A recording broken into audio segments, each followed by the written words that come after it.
I was having lunch with my mother-in-law while my husband was away on his business trip when I received a call from him. Something serious has happened. Actually, my mom collapsed. What? I looked up. My mother-in-law, who was in front of me, also widened her eyes. So, you know the route back from my business trip passes by my parents' house, right? I'm going to go straight to my parents' house to take care of my mom. I looked at my mother-in-law again. She placed a finger on her lips. It meant for me to keep silent about our lunch. Understanding her intention, I decided to align my story with what my husband told me. Is your mom okay? Should I come too? It's okay. I'll share something with you since we're on the topic, but my mom isn't too fond of you, calling you a disobedient daughter-in-law. So, you don't have to come. Okay, I get it. And so my husband's call ended. By this point, I had already realized my husband is clearly lying. The reason must be something he couldn't tell me. As I clenched my fists and trembled, my mother-in-law told me, "Well, what should we do from here? My name is Megan Miller, and I'm 30 years old. I'm a part-time housewife in the second year of marriage. My job is freelance writing from home. I'm what you might call a writer. I specialize in writing travel-related articles, drawing on my experience working at a travel agency during my single days. I met my husband, Ryan Miller, through a college friend named Kirk. Kirk introduced us, and later he also introduced me to one of Ryan's colleagues. Ryan worked in a typical position at a small to medium-sized company, and other than his somewhat handsome appearance, he was a rather ordinary person. We dated without any issues for about 2 years. And then I was proposed to on my birthday, and I joyfully accepted. We visited my parents to give our greetings and seek their permission for the marriage. The next step was going to Ryan's parents' house. His parents had already divorced, and his father had moved overseas, so only his mother remained at their family home. I had heard that Ryan's mother was a self-made businesswoman who had started her own company, so I was initially excited and nervous about meeting her. "Nice to meet you. I'm Megan, and I've been working with Ryan." Upon my introduction, my mother-in-law exclaimed, "I've been looking forward to meeting you. Please come in, come in." She had a youthful and straightforward aura with her short haircut. I nervously took a seat next to Ryan. "Mom, I'm thinking of marrying her." "Well, if it's a decision you two made together, I won't oppose it. Congratulations." With a smiling face, my mother-in-law conveyed this, and I felt relieved. During the subsequent conversation, the topic shifted to my job. "Megan, what kind of work do you do?" "I'm a freelance writer. Most of the time, I'm at home, working on my computer." When I responded, my mother-in-law's face quickly clouded over. "A writer working from home? Is that job stable?" "Huh?" "I mean, it seems more like a pastime. Your income must be unstable." "It's not like that. I consider it a respectable job." However, my mother-in-law maintained her difficult expression. "But still, having a stable job like a regular employee would be better." "I find fulfillment in my current job." At that point, Ryan intervened. "Well, how about we leave it at that for now?" The tension eased momentarily, but my mother-in-law kept her brows furrowed. While my mother-in-law didn't oppose our marriage, she didn't show understanding toward my job. Nevertheless, our new home and my in-laws' place were about 2 hours apart. I thought we would have minimal interaction with my mother-in-law in our daily lives, so we went ahead and got married. The wedding went well. Even Kirk, who played a crucial role in our meeting, gave a speech and praised us. And so, life with Ryan began. In the first year of marriage, he also helped with household chores, and I think it was a happy, newlywed life. However, around the second year of marriage, Ryan started claiming that work was getting busier, and he began coming home late. Nevertheless, without any suspicion, I supported him during his busy times. While I occasionally encounter my mother-in-law, she consistently advised, "Get a stable job as a regular employee, or get some qualifications." Feeling tired of my mother-in-law's repeated comments, one day I confided in Ryan. "Ryan, I'm not fond of your mother. She is critical of my work and—" "Well, my mom is quite old-fashioned. You don't have to force yourself to get along." If you say that, it's a relief. He never tried to force a friendship between me and my mother-in-law or make me comply with her demands. That was something I appreciated. Then one day, while working at home, my phone rang. The caller was my mother-in-law, whom I hadn't spoken to in a while. For a moment, I hesitated to answer, but I couldn't ignore it, so I picked up the phone. "Hello, Mom. What can I do for you?" "Megan, I wanted to talk to you about your work today." "Mom, please stop. It's not that. I want to apologize to you." "Huh?" Upon listening, it turned out that my mother-in-law had come across an article I had written in a travel magazine by chance. She found out that I was a well-known writer contributing to several magazines. "I read your articles, and they were wonderful pieces of writing." "Oh, thank you." "I'm sorry. Maybe I've looked down on the job of being a writer until now, but I realized how capable you are and felt ashamed of myself. I truly apologize." "Mom." I was surprised by my mother-in-law's apology, but I was also pleased. Except for the fact that she opposed my work, I had no ill feelings about my mother-in-law's character. In fact, I even respected her. The barriers between us seemed to melt away, and I felt happy about it. "So, it's not exactly an apology, but I'll be heading your way soon. How about letting me treat you to lunch?" "Huh? Lunch?" If you don't want to, feel free to decline. But I'd also like to hear more about your work." "No, Mom. I'd be delighted. Please, let me join you." And so 3 days later, my mother-in-law and I arranged to have lunch at a restaurant in my town.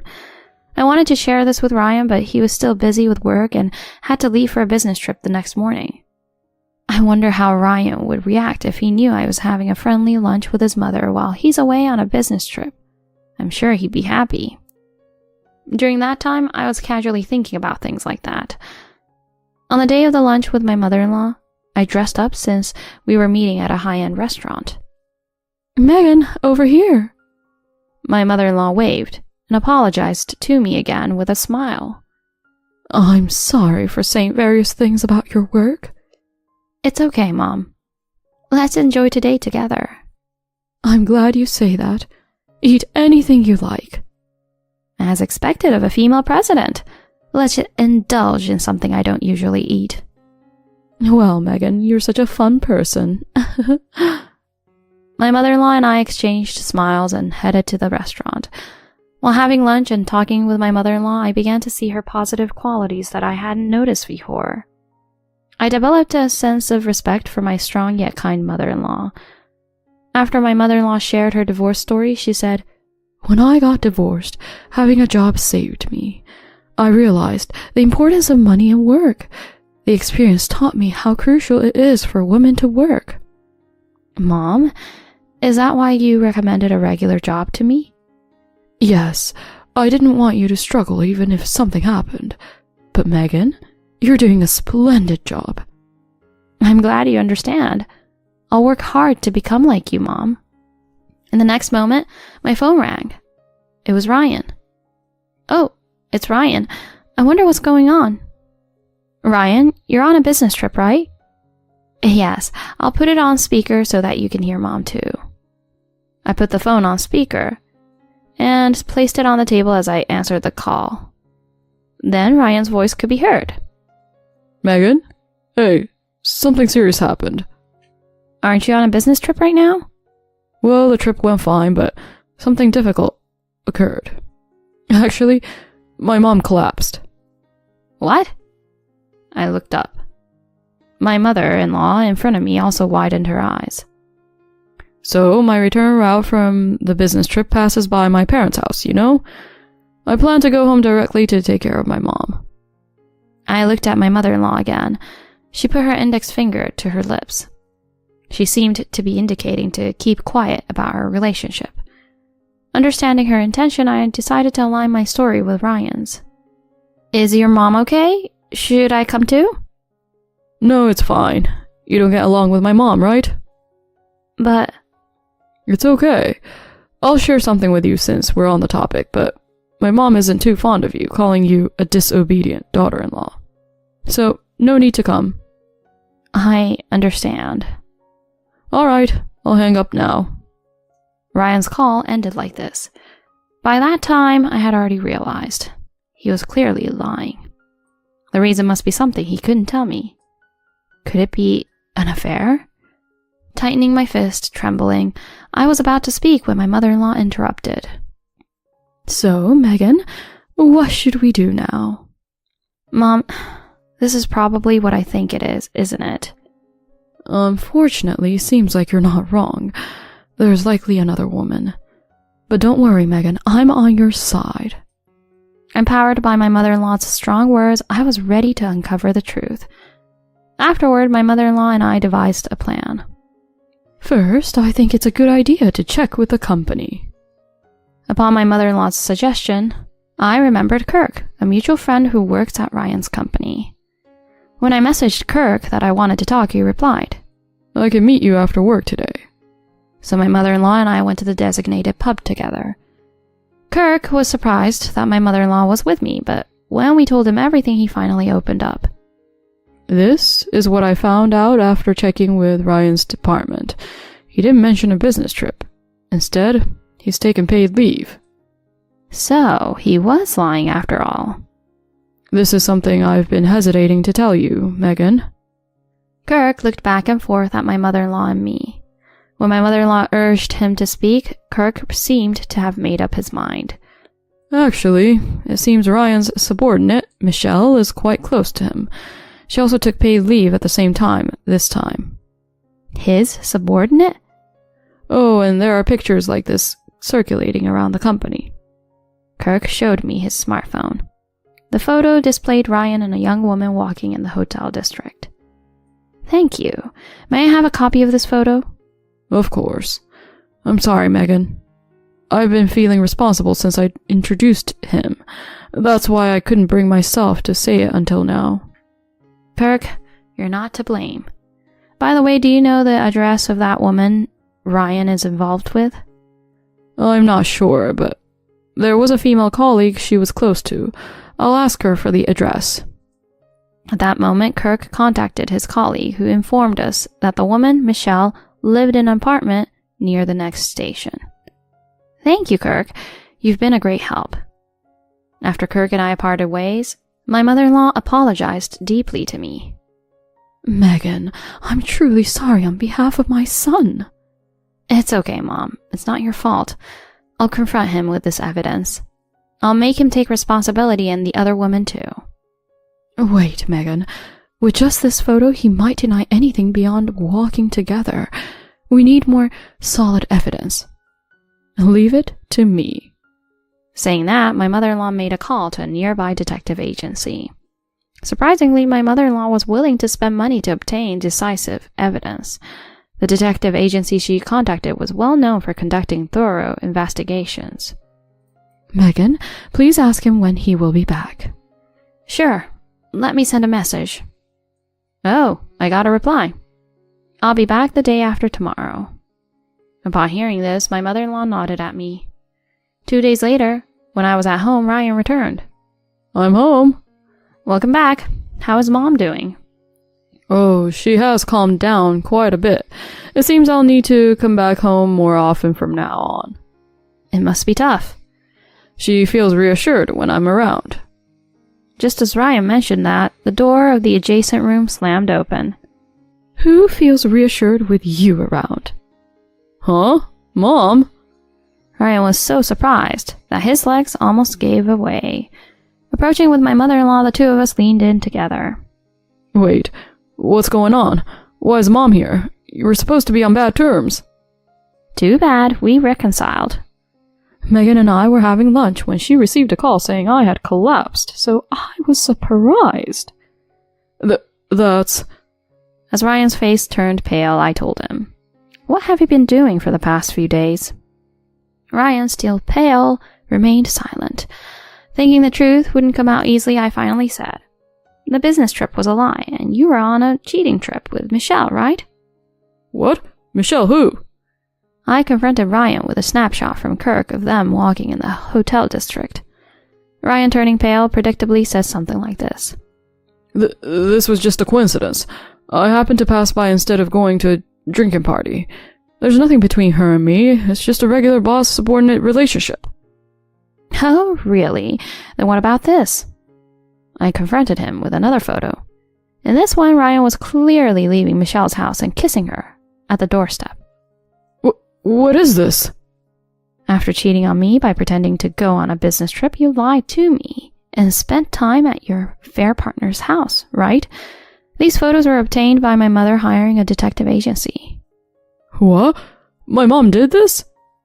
Seeing the unbelieving expression on Ryan's face, my mother-in-law suddenly slapped him. You idiot son. Doing something like this while having such a good wife? Have you forgotten the reason for my divorce from your father? It was because of his affair, right? You're just like him, going for the same disgraceful path. Mom, I once talked to you about inheriting my company, right? I'm canceling that. And not just that, I'm cutting off our relationship. Be prepared for that. This can't be. Seemingly realizing there was no escape, Ryan slumped beside me. Megan, this was just a momentary lapse. Please forgive me. I'll be a better husband from now on. At that moment, I cut him off with a stern voice. Don't be ridiculous. Don't say pleasant things after lying and betraying me. We're getting a divorce. I'll be claiming a generous settlement for the infidelity damages. Unable to say anything more, Ryan, who was now whimpering, was driven out of the house by my mother-in-law. Later on, the divorce between Ryan and me was finalized. My mother-in-law, acting as my attorney, managed to secure a settlement higher than the market average. I also claimed a settlement from the affair partner. The incident led to the final breakup between Ryan and Michelle. Afterward, my mother-in-law generously provided me with a significant amount of money as compensation. My mother-in-law was unforgiving. Ryan's job seemed to be a result of his mother-in-law's connections, and she conveyed to the company's president to fire her son. Due to his involvement with a subordinate and disrupting the workplace atmosphere, Ryan was dismissed from the company. Ryan has saved up enough money to pay my alimony, and his mother-in-law gave up on him. He now lives in a rundown apartment and works day and night as a day laborer. Even knowing that, I have no sympathy whatsoever. I just think, serves him right. I, on the other hand, moved to a new place with the alimony money, and I continue to work as a writer as usual. My relationship with my mother-in-law is such that we address each other by our first names. We occasionally go on trips together, and there still seems to be a lot to learn from her. I will cherish my good relationship with my mother-in-law and continue to live life positively from now on.